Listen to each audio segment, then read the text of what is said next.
आप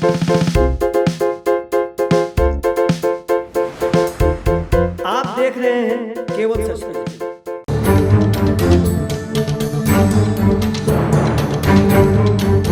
और से सुनिए, 6,32,000 जेल गए, जिसमें 6,32,000 आदमी का परिवार बिखर गया। थाने को पैसा दी गई और साथ साथ थाने के पैसे के साथ साथ वकील को पैसा दिया गया। मेंटल टॉर्चर हुआ, फिजिकल टॉर्चर हुआ, पारिवारिक टॉर्चर हुआ और पैसे भी हमारे चले। अरे जदयू के नेता लोग, फुंसी फोड़ने के लिए गला नहीं कटाया जा सकता। क्या 5 सालों में आपने देखा अरबों करोड़ों की शराब पकड़ाए गए, डेली शराब के खेप आ रहे हैं, लगभग एमपी एमएलए शराब में इन्वॉल्व हैं।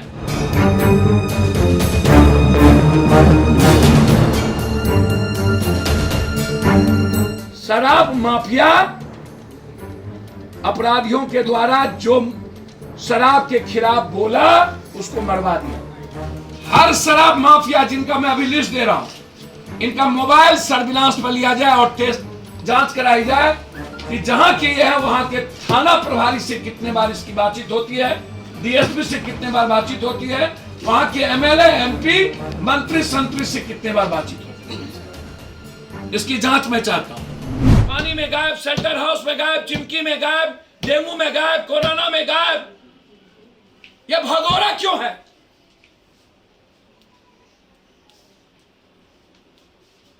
लड़ना क्यों नहीं जानता?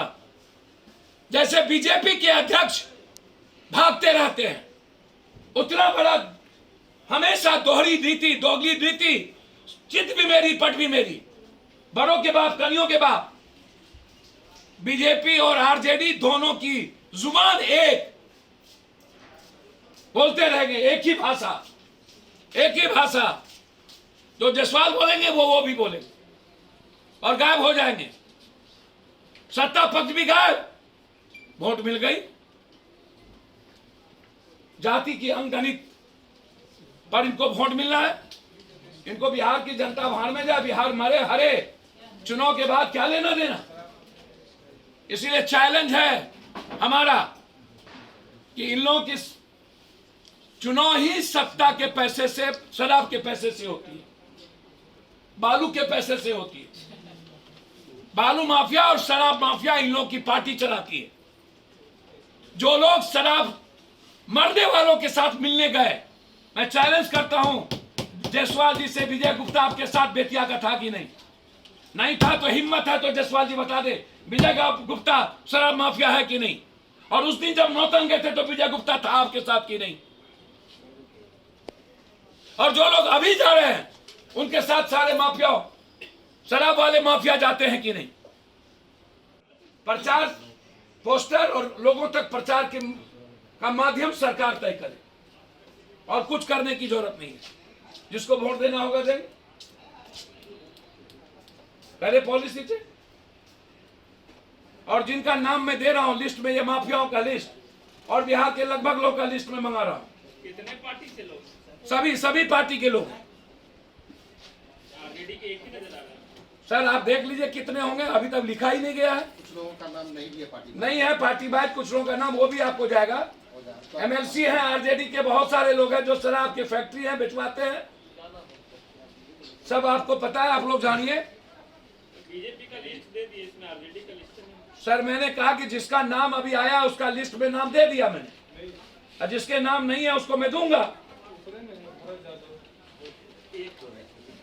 बहुत सारे लोग हैं। क्या इनकी जांच होगी, इनकी इंक्वायरी होगी, इनकी संपत्ति जांच होगी? संजय जायसवाल सीधे क्यों नहीं बोलते हैं, दोहरी बात बोलते हैं? भैया ये संजय जायसवाल सुशील मोदी और रूढ़ी से जिसने पूछेगा, हम उनके प्रवक्ता तो है नहीं। पूरी पदाधिकारी शराब बेचवा रहा है तो संजय जायसवाल खुद कह रहा है और उनकी सरकार है। पहले उन्होंने कहा कि अपराध और अपराधी थाना से चलती है और थाना मेरा कुछ सुनता ही नहीं है, पहले कह चुकी है। नीतीश पर सीधा नहीं बोलते भैया नीतीश कुमार जी मुख्यमंत्री हैं सरकार तो मैं क्या कह दूं नीतीश कुमार कोई फांसी चढ़ा दो, ये आरजेडी के तरह। नाना का घर ददिहर भी गोपालगंज, बाप का घर भी गोपालगंज।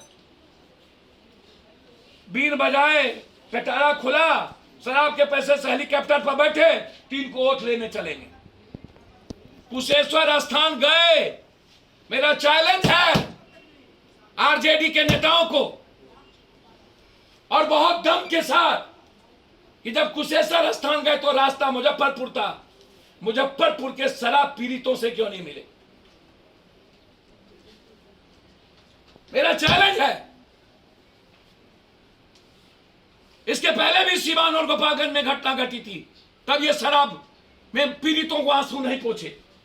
इस बार घर भी, ददियार भी, बाप भी वहीं, फिर भी ये गोपालगंज नहीं गए। चुनाव खत्म, 12 करोड़ जनता खत्म। एक कोहबर घर और दूसरा फॉर्म घर। बाप बेटा पंच। चुनाव में वोट मिल ही जाना है।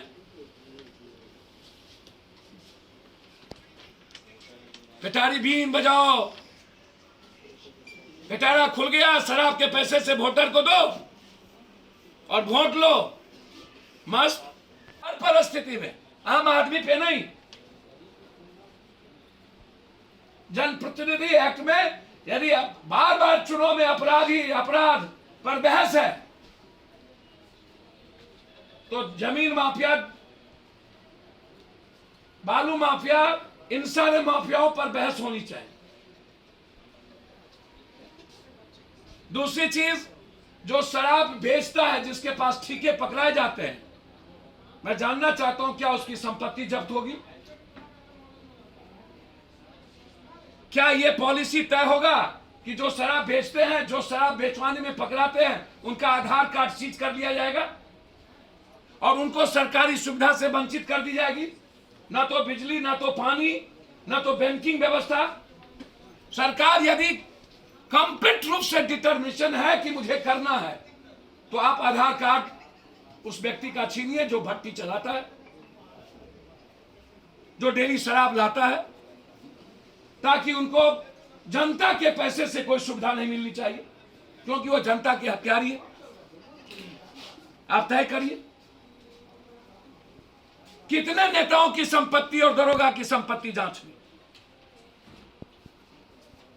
इसीलिए पहली जिम्मेदारी जनप्रतिनिधि कानून के तहत और विधायिका के तहत। दूसरा, कार्यपालिका में बहुत क्लियर है, दरोगा के सस्पेंशन से कुछ नहीं होना। 1 साल में वो करोड़पति हो जाते हैं, 1 महीने के सस्पेंड करके 10 लाख रुपया में वो दूसरा थाना ले लेता है। दरोगा, चौकीदार, दफेदार से लेकर के एक्साइज इंस्पेक्टर से लेकर के डीएसपी तक को बर्खास्त किया जाना चाहिए। एसपी, डीआईजी, इनको सस्पेंड करना चाहिए, क्योंकि हमाम में शबनम के हैं। बिल्ली को दूध की रखवाली नहीं दी जा सकती। थानेदार कंप्लीट इन्वॉल्व है दारू बेचवाने में, प्रशासन कंप्लीट इन्वॉल्व है दारू बेचवाने में। तो क्या आप 3 महीना के अंदर स्पीडी ट्रायल करेंगे? आज तक ट्रायल नहीं हुआ। बड़ा आरोप है कि एक्सीडेंट कम हो गया। अरे जदयू के नेता लोग, फुंसी फोड़ने के लिए गला नहीं कटाया जा सकता, पैर नहीं काटे जा सकते। फुंसी को या तो फोड़िए या तो ऑपरेशन करिए। मेरी गौर से सुनिए, 6,32,000 जेल गए, जिसमें 6,32,000 आदमी का परिवार बिखर गया। थाने को पैसा दी गई और साथ साथ थाने के पैसे के साथ साथ वकील को पैसा दिया गया।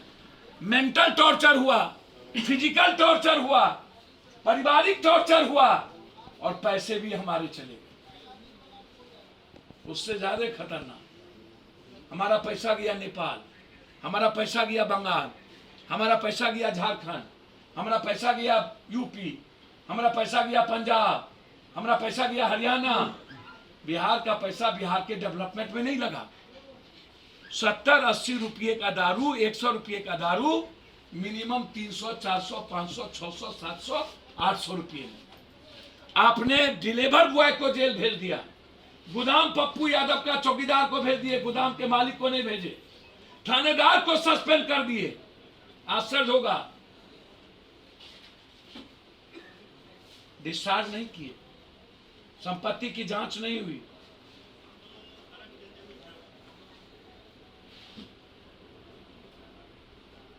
क्या 5 सालों में आपने देखा अरबों खरबों की शराब पकड़ाए गए, डेली शराब के खेप आ रहे हैं, लगभग एमपी एमएलए शराब में इन्वॉल्व हैं, लगभग कुछ बड़े बड़े एमएलए का हाजीपुर और बहुत जगह लोगों का रांची में दूसरे स्टेट में फैक्ट्री है, लगभग शराब के पैसे एमपी एमएलए के घर जा रहे हैं, कुछ एमएलए एमपी मंत्री को छोड़कर।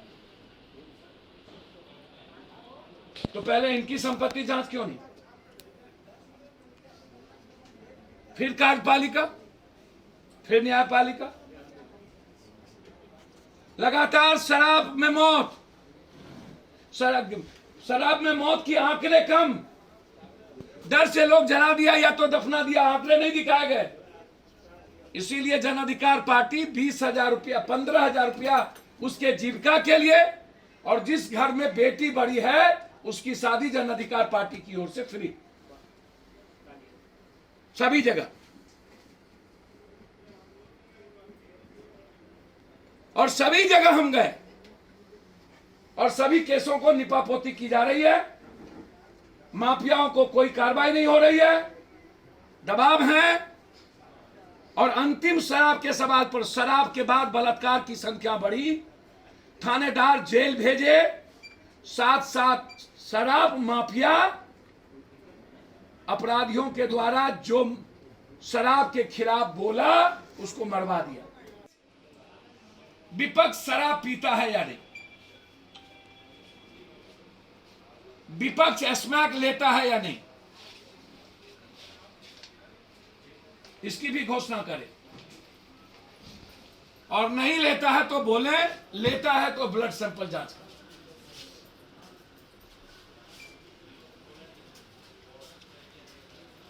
तीसरी चीज, बीजेपी के प्रदेश अध्यक्ष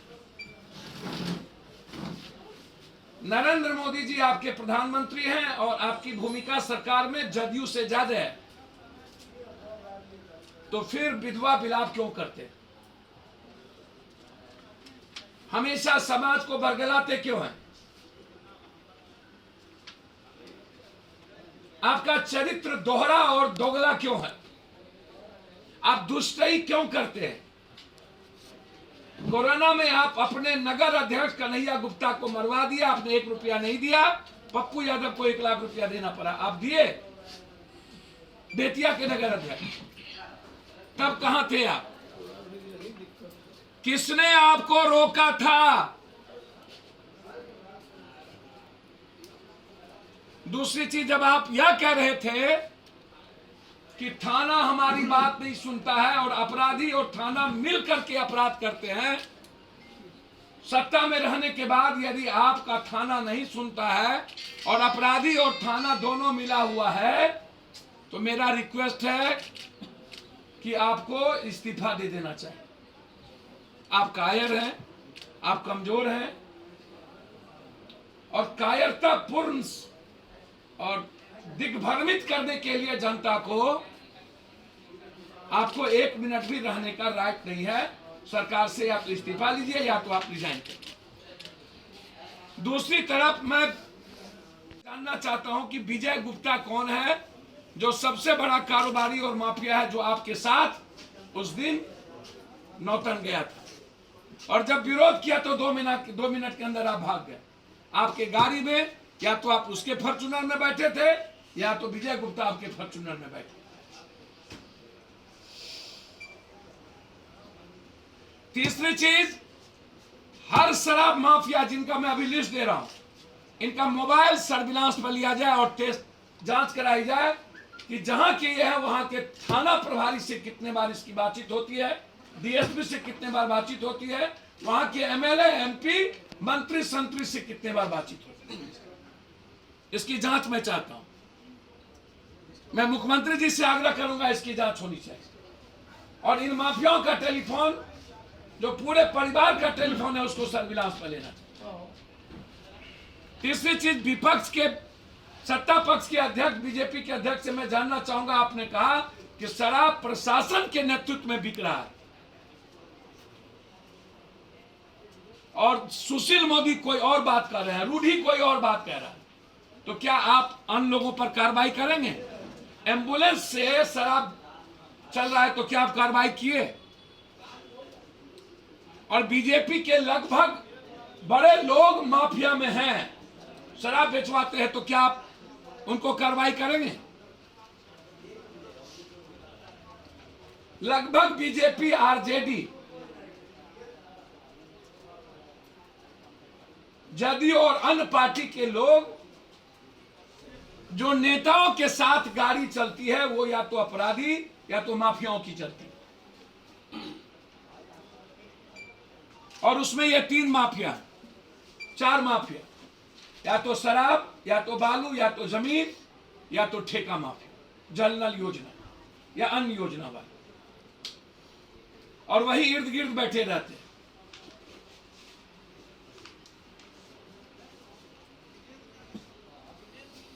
क्या बीजेपी निकट भविष्य में विधानसभा बुलाने जा रही है?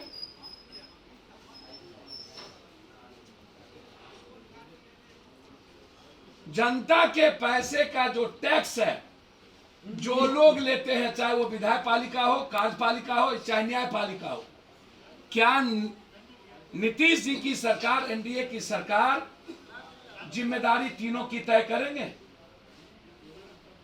सबसे पहले जिम्मेदारी तय होनी चाहिए विधायक का पालिका की, तब कार्यपालिका की, तब न्यायपालिका, क्योंकि जनता के टैक्स से ही हम अपने बाल बच्चे को जिंदा रखे हुए हैं। फ्री में बिजली लेते हैं, फ्री में पानी लेते हैं, फ्री में घर लेते हैं, फ्री में मजे लेते हैं और जनता को मारते हैं। तो क्या देसी शराब को कंप्लीट रूप से बंद करने के लिए वर्तमान सरकार और विपक्ष एक हैं? पार्षद और एक वर्तमान जिला पार्षद के पति को मार दिया गया, पहले भी उन्होंने थाने में दिए थे, असुरक्षित है। मैं एसआईटी जांच चाहता हूं या सीबीआई इंक्वायरी हो। दूध का दूध पानी हो, किसी राजनीतिक द्वेष के तहत ना तो किसी को फंसाया जाए और ना ही कोई। मैं सरकार से मांग करूंगा, सरसी की घटना की जांच हो और शराब की घटना की जांच वर्तमान न्यायाधीश से हो। सर, शराब की घटना वर्तमान न्यायाधीश हो। मैं नीतीश कुमार जी से समय मांगा हूं, पहले सुन लीजिए आप। रोसड़ा की घटना, रामस्वरूप राम को मारते मारते थानेदार, वहां का वार्ड काउंसलर और वहां के एसक्यूटिव ने मार दिया। 12 महिलाओं को जेल भेज दिया, 7 बच्ची को और 3 पत्रकार को। रोसड़ा में 3 पत्रकार पर केस। मैं सरकार से उसकी भी जांच की मांग करता हूं और मैंने मुख्यमंत्री जी से समय मांगा है ताकि मैं अपनी बात मुख्यमंत्री जी से शराब के सवाल पर, रोसड़ा की घटना के सवाल पर, पूर्णिया और अन्य घटनाओं के सवाल पर बात को रख सकूं। लगातार शराब के खिलाफ हमारी पार्टी है, देसी शराब को मिटाने के लिए माफियाओं के खिलाफ लड़ेगी।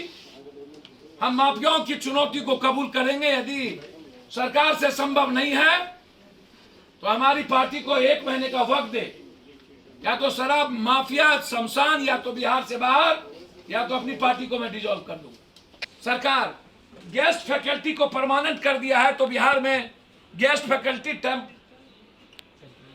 टेम्पोररी पर क्यों? हमारी छात्र विंग गेस्ट फैकल्टी को परमानेंट करने के लिए पंचायती चुनाव के बाद करो मरो के साथ लड़ाई लड़ेगी। बस कुछ पूछना हो तो आप पूछो। जी, एक बात ये है, बहुत बड़ा आरोप है शराब माफिया का कि सूची आप जारी कर रहे हैं, बहुत बड़ी बात है। इसका बेस क्या है, किस आधार पर आपने इसे? सर, मैंने तो जांच का मांग किया है। बेस क्या, आपको क्या मतलब? हम जांच का मांग किए हैं हाईकोर्ट के जज से, हम आरोप लगा रहे हैं। बेस हमें से आप पूछिएगा। इसके आप जांच की मांग करते हैं? जांच की मांग करते हैं, मैं नाम दे दिया और भी नाम मैं दूंगा। अब सरकार की जिम्मेवारी है कि वो जो करे। सरकार की जिम्मेदारी है कि वो करे। हमको कोनो माफिया का पैसा इश्क और मुश्क चाहिएगा? सर, शराब माफियाओं को पूरे जनप्रतिनिधियों का संरक्षण है, शराब माफियाओं को सिस्टम का संरक्षण है, शराब माफियाओं को सत्ता और विपक्ष का संरक्षण है, शराब माफियाओं को कंप्लीट रूप से पूरे के पूरे कार्यपालिका का सपोर्ट है। बस